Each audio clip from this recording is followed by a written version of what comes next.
Most dog owners think a stretch is just a stretch, something cute, something automatic, something you barely notice before moving on with your day, but what if that small moment right at the door is actually one of the most honest things your dog has ever tried to say to you and you missed it every single time without even realizing it, because that's exactly what happened to Daniel. Every evening he walked into his home, keys in one hand, phone in the other, and there was Buddy, his dog. Waiting by the entrance, front legs stretched forward, chest low to the ground, back raised slightly, holding that position for just a second longer than you'd expect. Daniel would glance down, maybe smile, maybe pat his head quickly, and then keep walking, because in his mind it was simple, Buddy was just loosening up. Maybe he'd been lying down, maybe it was like when people stretch after sitting too long, nothing more, nothing deeper, just a harmless routine that didn't require a response. And that's the part most people get wrong, because dogs don't repeat behaviors like that by accident, not every single day, not at the exact same moment they see you, not with that kind of timing and focus. But Daniel didn't know that, so day after day the same scene played out. Buddy would stretch, hold it, look at him, and Daniel would move past it like it meant nothing, like it wasn't directed at him, like it wasn't communication. And if you've ever seen your own dog do this, right when you walk through the door, right when your eyes meet, right when there's that brief pause before anything else happens, then you've already experienced this moment too. You've just never been told what it actually is, because here's the truth most people miss: dogs don't waste energy on meaningless gestures, especially not when it comes to you. Every movement, every posture, every small shift in their body is tied to something deeper, something rooted in instinct, emotion, and connection. And when Buddy stretched in front of Daniel, it wasn't random, it wasn't just physical, and it definitely wasn't something to ignore. It was a signal, a message, something intentional. And the reason it matters so much is because the meaning behind that one action can completely change the way you understand your dog, but only if you catch it, only if you recognize it. And most people don't. They see it, they smile, and they move on, not realizing that in that exact moment, their dog is reaching out to them in the only language they have, hoping for something in return. And whether you respond or not, whether you even notice or not, that response shapes what happens next. It did not change all at once. There was no clear moment where Daniel could point and say this is when things became different, because that is not how dogs adjust. They do not announce it, they do not make it obvious, they simply respond to what they learn over time. And what Buddy was learning was simple: every time he stretched, nothing meaningful followed, so the behavior stayed, but the intensity behind it began to fade. At first it was almost impossible to notice. The stretch looked the same, the motion was still there, front legs extended, body lowered, but the timing shifted just slightly. Instead of happening the exact second Daniel walked in, it came a second later, then sometimes 2 seconds later, as if Buddy was hesitating, waiting to see if it was worth doing. And Daniel never noticed that shift, because to him it still looked like the same routine, the same harmless movement. But dogs communicate in patterns, and when those patterns start to change, it means something underneath has already changed first. Then there were the moments when Buddy would stretch, hold it, and glance away just a little sooner than before, not breaking eye contact completely, but not holding it as long. And that detail matters more than people realize, because eye contact is one of the clearest signs of connection in a dog. It is not automatic, it is chosen, and when a dog shortens that moment, it is not random. It is a response, a quiet adjustment to what they have learned about you. And Daniel kept moving through his evenings the same way, setting his bag down, opening the fridge, scrolling through his phone, unaware that the interaction at the door was slowly losing something it once had. And if you have ever had a routine with your dog, something they do every single day when they see you, you might assume it will always be there, that it is just part of who they are, but it is not. It is part of how they relate to you. And relationships shift when responses stay one-sided. Then one evening, Daniel came home a little later than usual. The sun had already dipped low, the house was quieter, and as he opened the door, he instinctively glanced down, expecting the same familiar movement, the same stretch waiting for him. But this time Buddy walked up, paused for a brief second, and then simply stood there. No stretch, no lowered front legs, no held posture, just a calm, neutral stance, looking at him without that same initiating signal. And it was subtle, so subtle that most people would not think twice about it, but something about it felt different. Something about the absence of that one small action created a space Daniel had never noticed before, and for the first time, he hesitated, just for a moment, as if his mind was trying to catch up to something it had never paid attention to until it was gone. Daniel stood there a second longer than usual, keys still in his hand, because something about that moment did not line up with what his brain expected. It was not dramatic, nothing was visibly wrong, Buddy was right there like always, calm, attentive, present, but the absence of that stretch created a gap that had never existed before, and once you notice a missing pattern, it is hard to unsee it. So Daniel tried to brush it off at first, telling himself it did not matter, that maybe Buddy had already stretched earlier, maybe he was just tired, maybe it meant nothing, but the next evening, when he came home again, he found himself looking down before even closing the door, almost waiting for it, almost expecting that familiar motion to happen, but again, Buddy walked up, stopped a few feet away, and simply looked at him, no lowered front legs, no held posture, just a quiet presence that felt different in a way Daniel could not immediately explain, and this is where most people miss the turning point, because when a behavior disappears, we assume it is random, we assume it is temporary, we assume it will come back on its own, but dogs do not remove signals without a reason, especially signals they used consistently, and what made this harder to understand was that everything else about Buddy seemed normal. He still followed Daniel into the kitchen, still stayed close, still responded when called, nothing obvious had changed, and yet something in that first moment of connection at the door was gone. And that is often where the most important communication happens.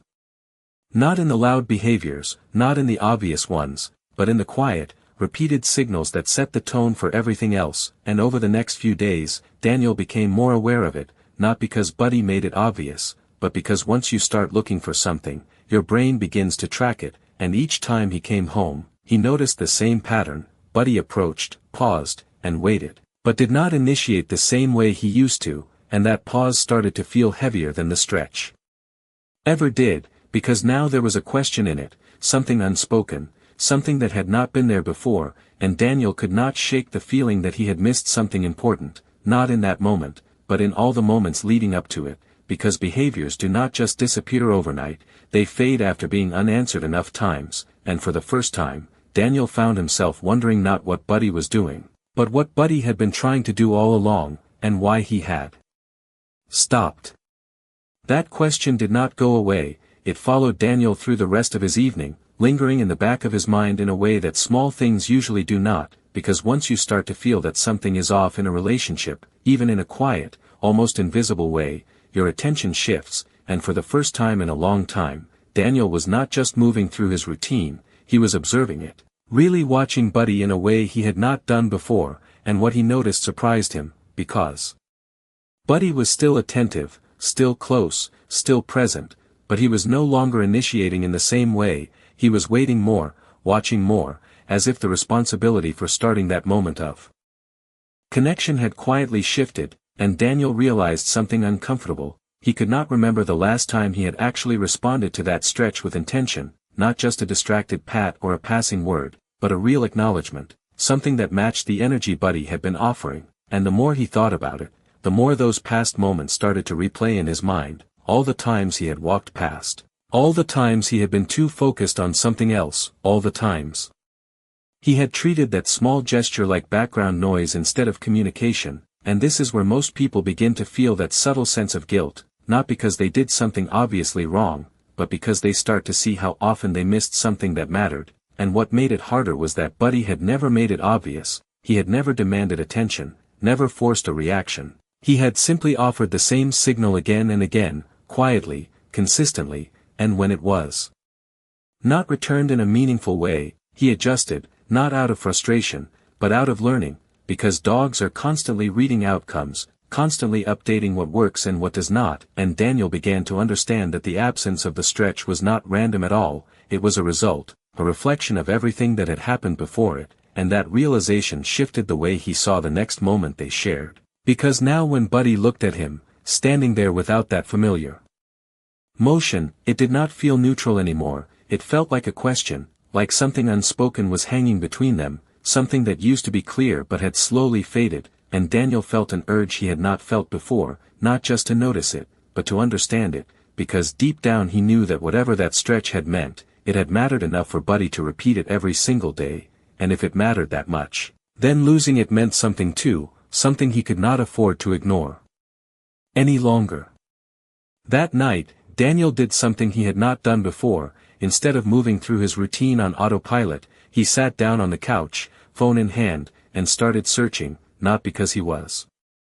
suddenly an expert, but because something about that missing moment at the door would not leave him alone, and the more he read, the more a pattern began to form, not just about Buddy, but about dogs in general, about how they communicate, how they initiate, and how often humans misread it. And then he came across something that made him pause, something that connected directly to what he had been seeing for years without understanding. The stretch, not just any stretch, but that specific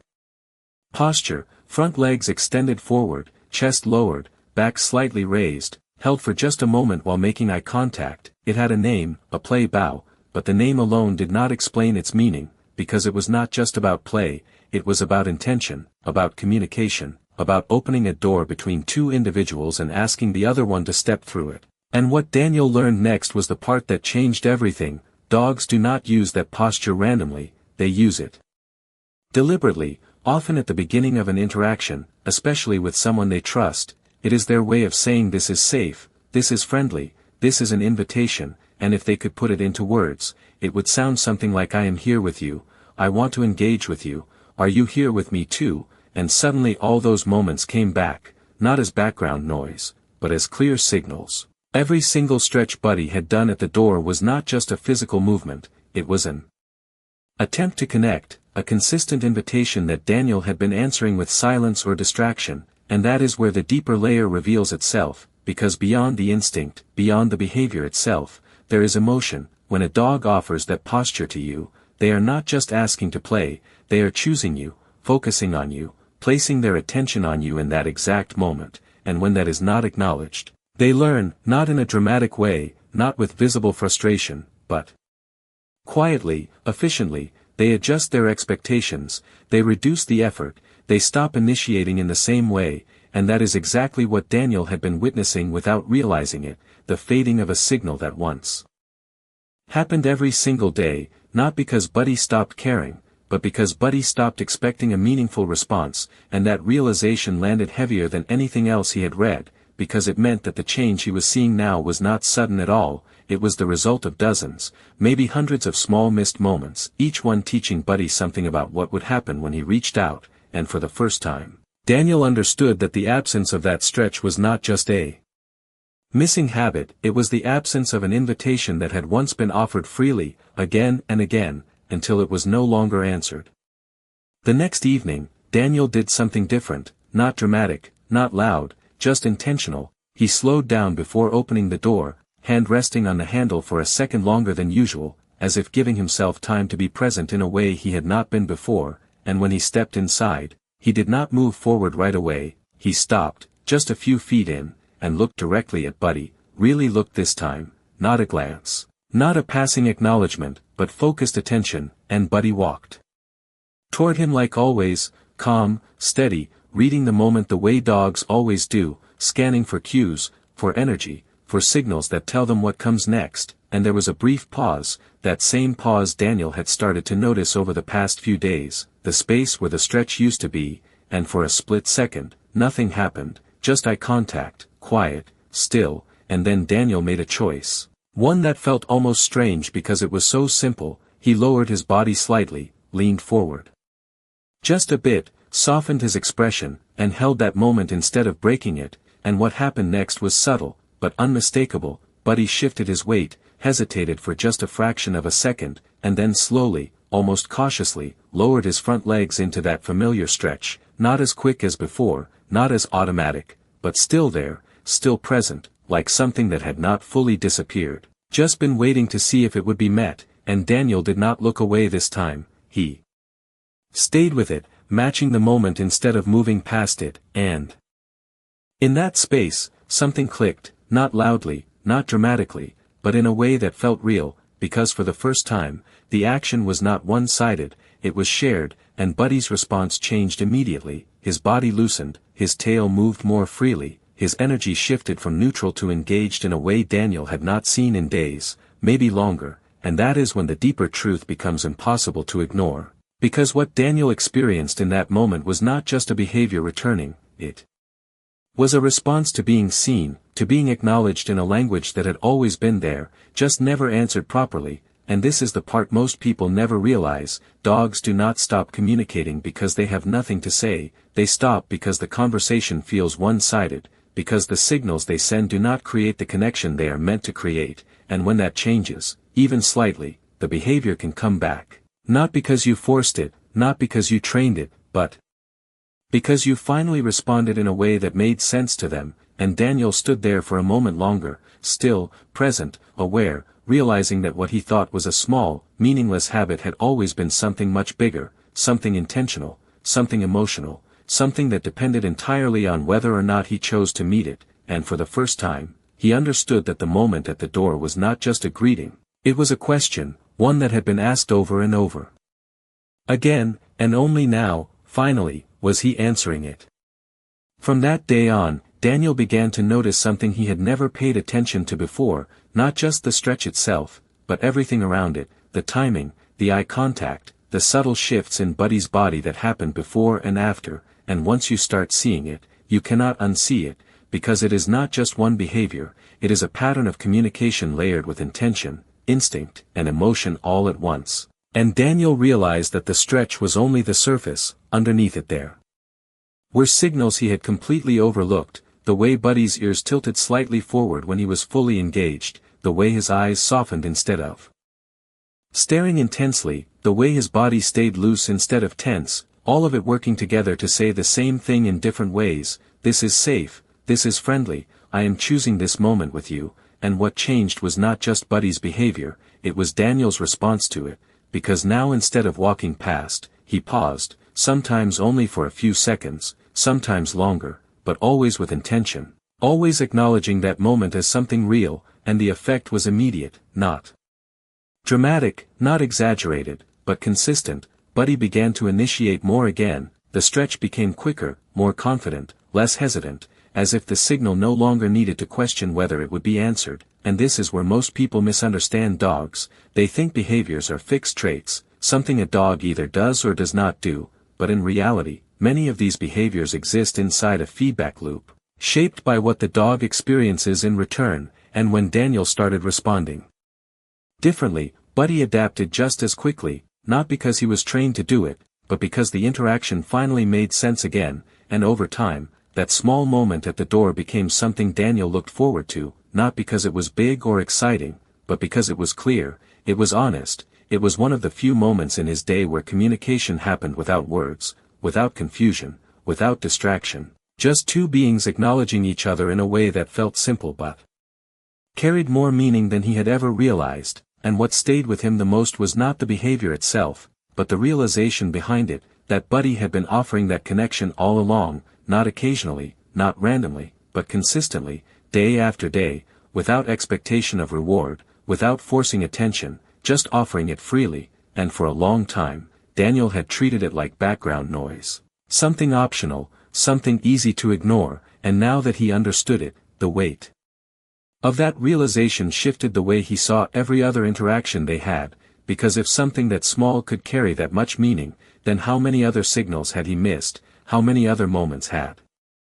he moved through without really being present? And that thought stayed with him, not as regret, but as awareness, because once you understand how your dog communicates, you start to see that they are not silent at all. They have been speaking to you every single day, in ways that are easy to miss, but impossible to ignore once you finally know what to look for.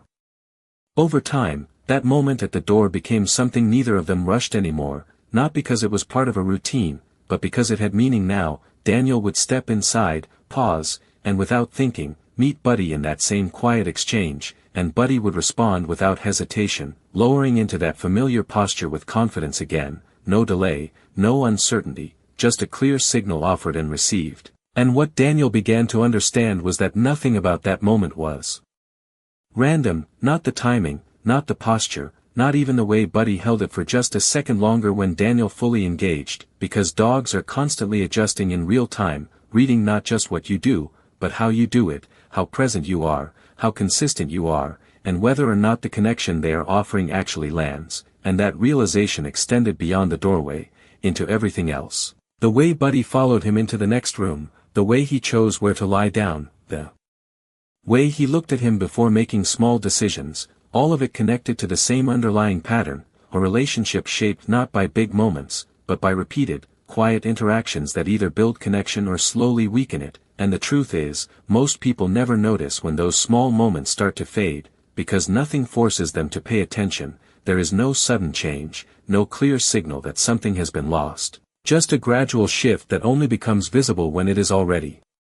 gone, and that is what made this different for Daniel, because he had seen both sides of it, the presence of that signal and the absence of it, and once you experience that contrast, it changes the way you see everything else, because you realize that your dog has been communicating with you all along, not occasionally, not only when something is wrong, but constantly, in small, repeatable ways that are easy to overlook if you are not paying attention, and more importantly, you realize that those signals are not guaranteed to last. They exist as long as they create connection, as long as they are met with something meaningful, and when they are not, they fade, not out of punishment, not out of emotion the way humans think of it, but out of simple learning. Efficient, quiet, and easy to miss, and that leads to one of the